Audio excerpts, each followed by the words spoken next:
தளபதி விஜய் நடித்துள்ள ஜனநாயகன் திரைப்படம் பொங்கல் பண்டிகையை முன்னிட்டு நாளை வெள்ளிக்கிழமை வெளியாகும் என்று அறிவிக்கப்பட்டது.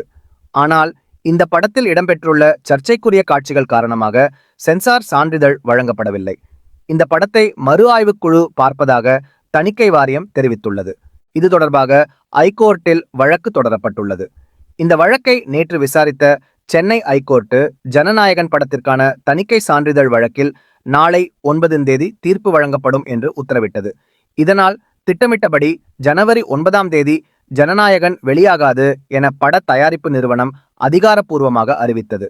இதற்கிடையில் அரசியல் தலைவர்கள் மற்றும் திரைப்பிரபலங்கள் என பலரும் ஜனநாயகன் படத்திற்கு ஆதரவாக குரல் கொடுத்து வருகின்றனர். அந்த வகையில் நடிகர் சிலம்பரசன் பதிவொன்றை வெளியிட்டுள்ளார். அதில், அன்புள்ள விஜய் அண்ணா, பின்னடைவுகள் எப்போதும் உங்களை தடுத்ததில்லை. இதைவிட பெரும் புயல்களை தாண்டி வந்துவிட்டீர்கள். இதுவும் கடந்து போகும். ஜனநாயகன் வெளியாகும். அன்றே உண்மையான திருவிழா ஆரம்பமாகும் என தெரிவித்துள்ளார். இயக்குனர் வெங்கட் பிரபு வெளியிட்டுள்ள பதிவில், எதுவாக இருந்தாலும் பரவாயில்ல, இந்திய சினிமாவிலேயே மிக மிக பெரிய ஃபேர்வெல் இது இருக்க போகுது என்று தெரிவித்துள்ளார். மற்றும் இயக்குனர் ரத்னகுமார் வெளியிட்டுள்ள பதிவில், கடந்த சில மாதங்களாக பெரிய படங்கள் மீண்டும் மீண்டும் ஒத்திவைக்கப்படுவதை பார்ப்பது வேதனையாக இருக்கிறது.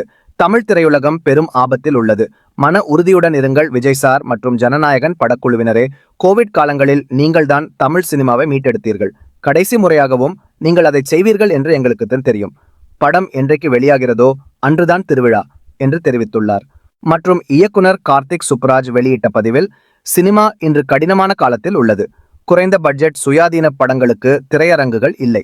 பெரிய பட்ஜெட் படங்கள் தணிக்கை சான்றிதழ் தாமதத்தால் ஒத்திவைப்பு, தணிக்கை காலக்கெடு விதிகள் சீரமைக்கப்பட வேண்டும்.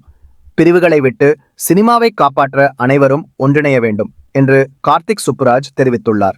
நடிகர் சிபி சத்யராஜ் வெளியிட்டுள்ள பதிவில், ஜனநாயகன் வெளியீட்டை சுற்றி நடக்கும் அனைத்து நிகழ்வுகளும் மிகப்பெரிய வெற்றிக்கான சரியான மேடையை அமைத்து தருகின்றன. நம்பிக்கையோடு இருங்கள், நல்லதே நடக்கும், வெற்றி நிச்சயம் என்று சிபி சத்யராஜ் தெரிவித்துள்ளார். நடிகர் ரவிமோகன் விஜய்க்கு ஆதரவாக தனது எக்ஸ் தளத்தில் பதிவு ஒன்றை வெளியிட்டுள்ளார். அவர் வெளியிட்டுள்ள பதிவில், அண்ணா, ஒரு தம்பியாக உங்களுக்கு துணையாக நிற்கும் கோடிக்கணக்கான தம்பிகளில் ஒருவனாக நானும் உங்களுடன் நிற்கிறேன். உங்களுக்கு ஒரு தேதி தேவையில்லை, நீங்கள்தான் தொடக்கம். அந்த தேதி எப்போது வந்தாலும் பொங்கல் அப்போதுதான் தொடங்கும். நான் விஜய் அண்ணாவுடன் நிற்கிறேன் என்று பதிவிட்டுள்ளார்.